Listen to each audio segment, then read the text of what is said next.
Welcome to the Saturday edition of the Box Seat. I'm Adam McGrath and joined by Mark Olmos. Mark, 8 races to take a look at and a really even card. Yeah, even all the way through. Welcome to our viewers, but should be some good betting races, including this first race, which I'm really looking forward to getting into. Yeah, let's take a look at the conditions first, and we are going to be running with the rail out 6 metres. There is the talk of chance of showers again. It wouldn't be a Saturday at Belmont Park at the moment if the rain wasn't present, but let's hope we do get through it and running on a good 4 as well. You mentioned race number 1. It is a really good race here. It's for the 2-year-olds over the 1,000 metres. And we've got 4 or 5 real classy runners. Yeah, this is a great race to kick off a card that includes the HG Bolton Sprint, which is a listed affair later on in the day, but we probably get about $3 the field for this race. We've got the first 2-year-old race of the season where we've seen more than 2 chances, I think, more than 2 strong chances, and they all come from the top 4. They're all winners as well, but we'll have a look at the replay of Dainty TESS winning last start under Jordan Turner. To get onto the wrong leg a little from Dainty TESS, about to join it, then 2 lengths. What's Up Doc parading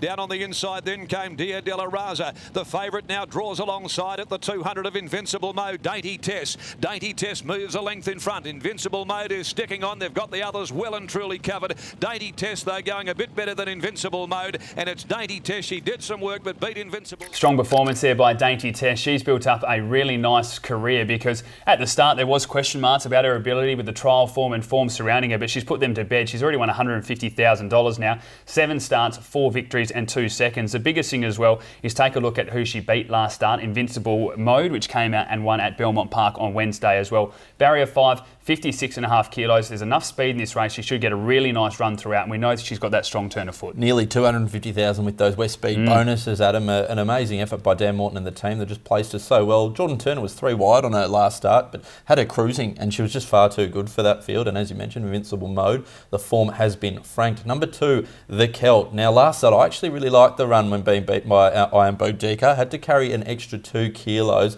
Has to carry the same weight here, 56, but look, I give it a really good chance. It didn't look well in the yard at all. It looked very woolly. I think it'll come on from that run. Yeah, certainly should improve. The biggest question mark for mine here is dropping back to the 1,000. Although this horse has plenty of speed, I think it is an animal that needs a bit of time to wind up, and I think we'll get better even over the 1,400 as this horse does mature. Does a lot wrong, is a handful, and I also take note that Jordan Turner's elected to stay with Dainty TESS. He would have had the option again. Randy Tan takes the ride here. So although the Celt is certainly a horse on the up, and again a winning chance, I'm going around it for this race. We've also got in the race number 3, Spangled Impact. This filly by Demerit returns. Now, we know her class. She ran 2nd in a Karrakatta Plate and 3rd in the Sires, Group 2 and Group 3 races. She has ability. Her last 3 runs placed in group form, as you mentioned, beaten a long net by Whispering Brook, 1.8 by Whispering Brook and 1 length by Whispering Brook. And what I'll say is it was all leader tracks. She was the only horse running on and making up ground. The recent trial was really nice. Pat Carberry just sat there quietly. When he asked, we saw that turn of foot as well. Barrier 1, she should just be able to sit behind them as well. I'm not sure if she's ready to go and full firing, but I still think even at 75% she's got these guys covered. The 1,000 metres, as you mentioned, Adam, probably a little bit of a concern as well, but on the inside, as you mentioned, she's a run-on filly, so it'll be interesting to see where they get to, whether they get behind the leader or a couple of pairs back on the fence. She'll still be running on very strongly. Number 4 as well, Sweet Aura, of course, this filly by Oratorio from the Adam Durant stable has put 2 wins together. Beat Parading by 4.5 lengths last start. Parading's a $2.60 favourite at Pinjarra on Thursday as well, so should be a nice run there. Clint Johnson Porter takes the ride, so drops from 57 to 54 kilos. Barrier 10 has a nice turn of foot, speed in the race as well. She is another horse that can win, but I'm going to go with the Whispering Brook form lines. Number 3, Spangled Impact. From 4, Sweet Aura, 1, Dainty TESS, and 2, the Celt. I've got the 2 on top, Adam, the Celt. I think he'll improve off that run. From 1, Dainty TESS, the proven performer. The 3, Spangled Impact, and number 4, Sweet Aura. Race number 2 at Belmont Park. It's over the 1,200 metres, and again, like the first race, I think there's a handful of chances here and some horses in some nice form. Absolutely. We'll get straight into the preview though. Number 3, Conceited, leading all the way last start. In the centre came Black Grape, Beyond a Love, over towards the inside, and then Studio 54, leaving the 300 behind them. Conceited called upon. It's Conceited, the leader from Streets of London, Chilli Storm. Our mate Charlie and Beyond a Love is starting to thread his way through when they head past the 100. Conceited, though, still clear from Beyond a Love. He's got them. Conceited first up. Conceited too good. Conceited beat... Strong performance here by Conceited. She was always capable of this, and this is what the stable does. We saw it on Wednesday at Belmont Park with Regal Gleam jumping from that wide gate, slow them up and then kick at the top of the straight. However, I think conditions are going to suit horses just running on a little bit more. I don't think you want to be out in front and being vulnerable throughout the run. Good form lines. Barrier 1 will be able to lead this race comfortably, but I just think there'll be a few that will finish over top of her, but she's a winning chance. She was suited by the track conditions as well last start. It was quite leaderish on that occasion. I think she can still hold on for a place here. We've also got Scottish Trader form lines. Furious Dame comes out of that race as well. Yeah, exactly. A really nice run by Scottish Trader last start, won by a length. That was from barrier 12 as well, over the 1200 metres. Now Furious Dame gets a 1.5 kilo swing for that 1.8 lengths and gets barrier 4 here. I think that's a nice advantage for the race. I'll be tipping Furious Dame to turn the tables on Scottish Trader, but not by a lot. Number 9, it's Dynamite changed stables from the Lindsay Smith yard to the Peter Fernie yard.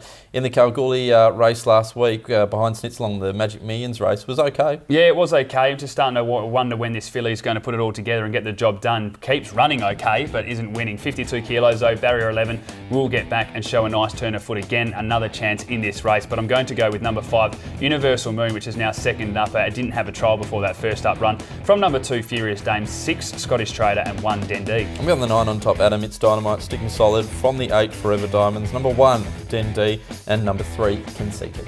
Race number 3 at Belmont Park, again over the 1200 metres, and again I think we'll be saying this entire card, good horses in form, another competitive race. Yeah, one of those from the Adam Durant stable, Maginica. Now, it was an amazing performance last start when winning first up, made up ground on a track where it was hard to make up ground. Let's have a look at that replay. Then deeper out is Mish Kebab, Scandalous Lady down towards the fence. Big Caroline had reached the lead from Congan Eyes, heading to the 250. Maginica though laying down the gauntlet. Clobberetta's over towards the inside. Big Caroline, Maginica, but Maginica's going better than Big Caroline. It's Maginica now a neck clear and doing better than Big Caroline. It's Maginica, ridden to the post by Smoker. Yeah, the key is you mentioned there was nothing that ran on. Now Joseph as a party knew that. He pushed Sarah Bonner out of the way there, as you saw, and this horse just ran on nicely, hit the front, didn't know what to do. Still got a lot of maturing to do. 5-year-old very soon as well, and as Jason Miller mentioned, just still putting it together. But this horse has got a lot of class. Barrier 7, the 57 kilos, condition should suit more, a winning chance. The thing I liked about the run, Adam, is that the horse looked to toe as a party, Joey as a party rather, out to clear running room, and got the job done quite nicely. Number 1, Max Almighty, was a good winner 3 starts ago in the Northern Traders and has since run well. Question mark for mine is the 1200 metres. I do prefer this horse over the 13 or 1400 metres. The last time it was over 12, though, it was only beaten 1.3 lengths by King River with 58 kilos. We'll run with 57.5 here. Drawn awkwardly in barrier 12, but I actually like this horse saved up with just one last crack at them with a turn of foot. Jordan Turner riding well as well. The form lines around Socially Unique are very strong. I think Max Almighty can win. Number 9, SNITZALONG, as we mentioned in the previous race, comes out of that Kalgoorlie Magic Millions race and was somewhat of a shock winner, beating Patrimonio. Yeah, it was at a nice price on that occasion as well, the $14. Now, the biggest bonus here, I don't think the form lines are as strong as everything else, but 58 kilos down to 53 and drawn in barrier 5. I think SNITZALONG really comes into the mix, but I'm going to go with number 1, Max Almighty, from 3, Grand Lorado, 4, Maginica, and 9, SNITZALONG. I'm going for the 4 to go back to back. Maginica on top of the 8, their American Star. Number 9, SNITZALONG, and number 12, JEBEL MUSA.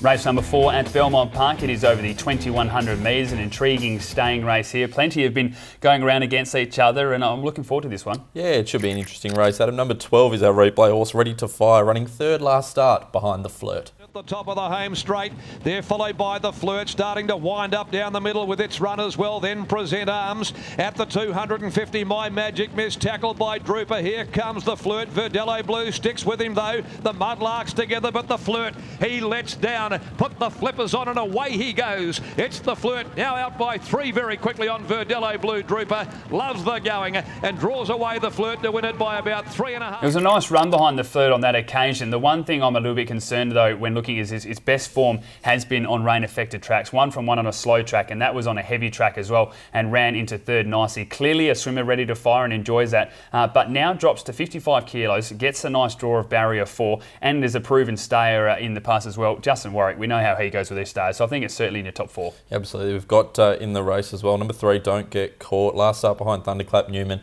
Yeah, that 3.5 length margin, dismiss that. Those wet track margins, they are definitely exaggerated. Yeah, and dismiss it as well because I think this horse is better over the 2,000 metres, so I think we'll see improvement. I think this is the best horse in the race with the most upside. The biggest thing, and the only thing I've got highlighted on my page though, is 7 attempts at Belmont Park, only placed on 1 occasion. There is a clear question mark where this horse can perform at Belmont. Barrier 1, Joseph has a party on board. I think he can certainly run a race. Number 6, Galaxy Prince. Now, last start did fail behind the Flirt, but I'm willing to give it another go. It pulled its head off on the rail there about midfield. The start before that was very good. I think it's one that can improve and one you'll get odds about. Again, all I highlighted there was the heavy 8. I don't think it handled the track either. So now we get a nice track. As you mentioned, the run before of the 1600 metres was brilliant. Peter Hall on board. He will ensure that this horse doesn't try too many tricks. I think it'll improve. But I'm going to go with number 3, Don't Get Caught, to turn those Belmont form lines around. From number 11, Present Arms. Number 9, Verdello Blue. And 1, Drive West. I'm on the 12, Adam, ready to fire from the Justin Warwick yard. From the 6, Galaxy Prince. Number 2, Fulga, and number 11, Present Arms.